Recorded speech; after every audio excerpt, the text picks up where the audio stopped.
जय महाकाल, जय भोले।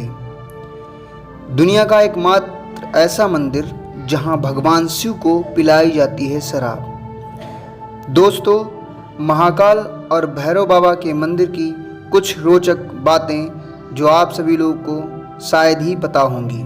भक्तों, आप सभी को पता है कि महाकालेश्वर मंदिर को लेकर कई सारी भ्रांतियां हैं, जिसमें कई लोगों को लगता है कि बाबा महाकाल का मेन मंदिर वो है जहां भगवान महाकाल को शराब पिलाई जाती है। लेकिन मैं आप सभी को ये बता दूं कि काल भैरव मंदिर और बाबा महाकालेश्वर मंदिर ये दो अलग अलग मंदिर हैं। ये मंदिर एक दूसरे से ज़्यादा दूर नहीं हैं। कहा जाता है कि इस मंदिर के गर्भगृह में एक गुफा है जो महाकाल मंदिर से जुड़ी है। जहां भैरव बाबा का मंदिर अपने आप में पूरी दुनिया में प्रसिद्ध है, वहीं महाकाल मंदिर से जुड़े भी कई रहस्य छिपे हैं। भैरव बाबा मंदिर में पिलाई जाती है शिव को शराब। उज्जैन के महाकालेश्वर मंदिर और बाबा काल भैरव के मंदिर के बारे में आप सभी जानते ही होंगे और शायद ही उज्जैन नगरी जाकर दर्शन भी किए होंगे। काल भैरव मंदिर भारत देश का ही नहीं बल्कि पूरी दुनिया का एकमात्र ऐसा मंदिर है जहां भगवान शिव को शराब पूरी दुनिया में मंदिरों के आसपास शराब आदि की दुकानें हटा दी जाती हैं। वहीं दूसरी ओर महाकाल मंदिर परिसर से लेकर रास्ते तक में बहुत सारी शराब की दुकानें लगवाई गई हैं और यही नहीं, यहाँ प्रसाद बेचने वाले शराब अपने पास रखते हैं। 12 ज्योतिर्लिंगों में से एक महाकालेश्वर का शिवलिंग स्वयंभू यानी अपने आप प्रकट हुआ माना जाता है। यहाँ आज तक ये कोई नहीं जानता भगवान शिव को मदिरा यानी शराब पिलाने का रिवाज कब से आया है। और इतना ही नहीं, इतनी शराब जो भगवान शिव पीते हैं वो जाती कहाँ है। जय महाकाल। दोस्तों, महाकाल के नाम का रहस्य नंबर 1। उज्जैन में महाकाल की भस्म आरती होती है और वहाँ के लोगों का कहना है कि पहले यहाँ जलती हुई चिता की राख लगाकर पूजा की जाती थी।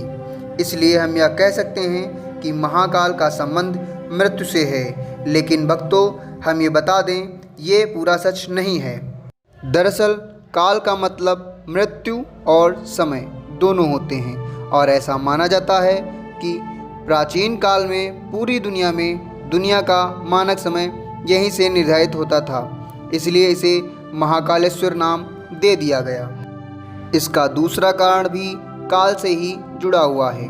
दरअसल महाकाल जो शिवलिंग वह तब प्रकट हुआ जब एक राक्षस मारना था।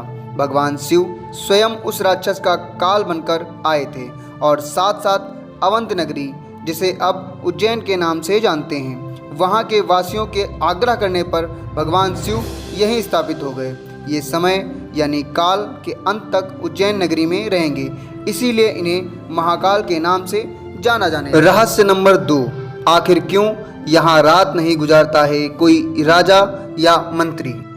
ऐसा माना जाता है कि विक्रमादित्य के समय से ही इस मंदिर के आसपास और शहर में कोई राजा या मंत्री रात नहीं रुकता है। इससे जुड़े हुए कई उदाहरण भी प्रसिद्ध हैं। आइए आपको ले चलते हैं उन उदाहरणों की तरफ, जिसके बारे में बताने पर आपको बड़ा ही आश्चर्य होगा। आपको बता दें कि देश के चौथे प्रधानमंत्री मोरारजी देसाई जब मंदिर के दर्शन करने के बाद रात में यहाँ रुके थे तो अगले दिन ही उनकी सरकार गिर गई थी। और ऐसे ही कर्नाटक के मुख्यमंत्री वी.एस. येदियुरप्पा भी जब उज्जैन में रुके थे तो उन्हें भी कुछ ही दिनों के अंदर इस्तीफा देना पड़ा था। कुछ लोगों को यह संयोग लगता है तो कुछ लोगों के मुताबिक एक लोक कथा के अनुसार भगवान महाकाल ही केवल इस शहर के राजा हैं और उनके अलावा और दूसरा राजा यहाँ नहीं रह सकता है। रहस्य नंबर 3। भस्म आरती को लेकर भी है एक रहस्य। आप लोगों ने टीवी, फोन इत्यादि के माध्यम से महाकाल की भस्म आरती तो देखी ही होगी। भस्म आरती की कहानी शिवलिंग स्थापना से ही देखी जाती है। दरअसल प्राचीन काल में राजा चंद्रसेन शिव के बहुत बड़े उपासक माने जाते थे। भस्म आरती को लेकर एक कहानी भी प्रसिद्ध है। चलिए आपको बताते हैं कि एक दिन राजा चंद्रसेन के मुख से मंत्रों का जाप सुनकर एक किसान का बेटा भी उनके साथ पूजा करने गया, लेकिन राजा के सिपाहियों ने उसे दूर भेज दिया। वह लड़का जंगल के पास जाकर भगवान शिव की पूजा करने लगा और वहां उसे एहसास हुआ कि दुश्मन राजा उज्जैन नगरी पर आक्रमण करने आ रहा है और उसने प्रार्थना के दौरान ही ये बात पुजारी को बता दी। ये खबर आग की तरह पूरे उज्जैन नगरी में फैल गई। उस समय विरोधी राजा राक्षस दूसर को साथ लेकर उज्जैन पर आक्रमण करने आ रहे थे। राक्षस दूसर को भगवान ब्रह्मा का वरदान प्राप्त था कि वो अपने आप में जब चाहें तब दिखाई नहीं देगा। उस वक्त पूरी प्रजा ही भगवान शिव की आराधना में लीन हो गई और भक्तों की ऐसी करुणामयी पुकार सुनकर भगवान प्रकट हुए। महाकाल ने दूसर राक्षस का वध किया और उसकी राख से ही अपना श्रृंगार किया। उसके बाद वो वहीं विराजमान हो गए और तब से ही भस्म आरती का विधान बन गया। भगवान महाकाल की ये दिन की पहली आरती होती है।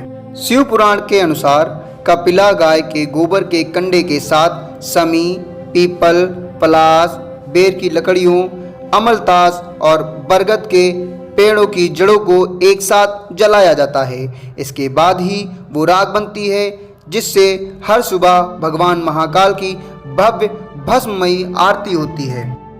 इन रहस्यों के बारे में शायद ही आपको पता होगा। अगर नहीं पता था तो प्लीज़ जय महाकाल, जय भोले एक लाइक तो बनता है। वीडियो को लाइक करें, चैनल को सब्सक्राइब करें। जय भोले।